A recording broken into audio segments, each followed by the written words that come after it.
पूछता का पूछे? देख आइला तनी बहरे भीतरे से तो हंस के तनी पानी वानी लेके आवल कहीं नहीं कि 5 सेर के जवन मुंह बना के आवेली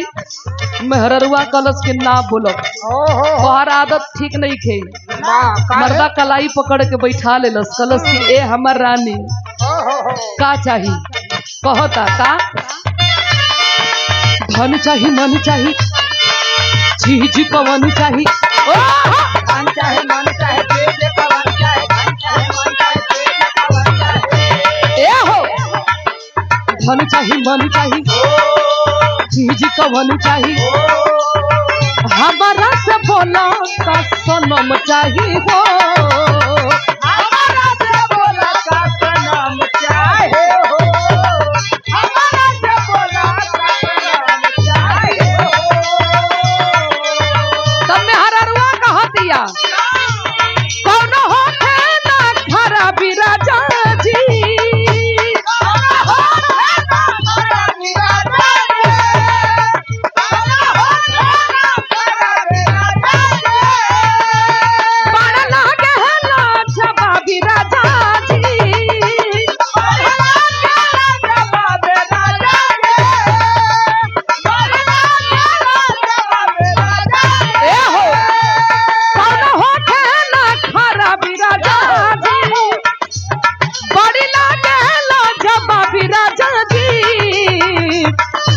जवना डिजाइन के पेनहरउर भाजी जवना डिजाइन के पेनहरउर भाभी ले यह साड़ी गुलाबी राजा जी जवना डिजाइन के बजावा हो ऐसे ना बजी कत मन ना लगत है इसे कैसे मन लगी उ चाहत होकरा कि ना कवन चीज चाहत है गरम मांगत गरम चाहत है अब इन्हें समय ना मिल पाई टाइम न होला करो यहाँ लोगन की सारा कहीं और जे भाई बिरहा मुकाबला देखले हुई जौना में ओम प्रकाश जी जजमेंट करत रहनी जहाँ हल्का फल्का गीत रहल थोड़ा बहुत हम डांस वांस कैले रही कैसे कैले रहू चैनल में हमारे मजबूरी रहल यहाँ बहुत जरूरी है काहे बदे बहुत ठंडी पड़त हो अच्छा ये ठंडी के दवाई हो का अच्छा ढेर नहीं तनी मनी हल्का फल्का पूरा पेड़ तक की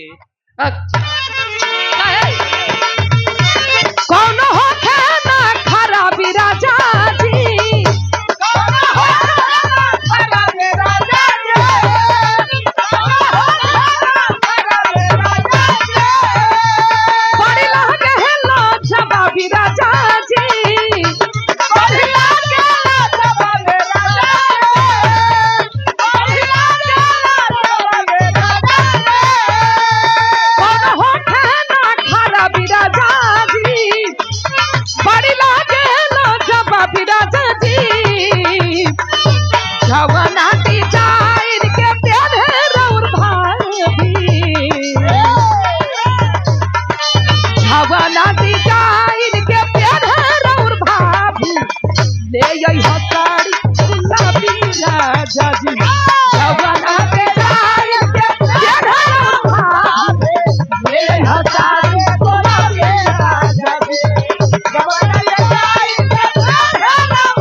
₹200 पुरस्कार आदरणीय श्री वीरेंद्र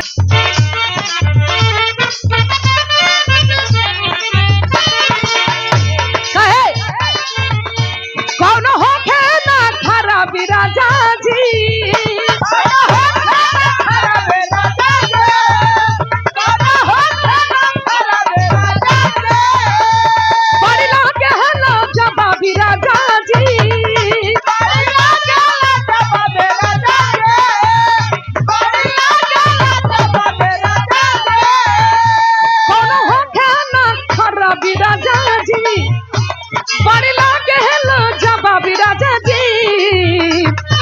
झवना डिजाइन के पेनहरउर भाई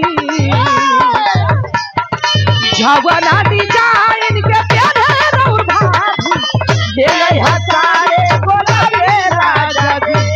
जबना दिया इनके प्यार ये हसारे बोलावे राजा जी जबना दिया इनके प्यार ये हसारे बोलावे राजा जी। बड़ी बड़ी गीत हो, बड़ी बड़ी गीत बा।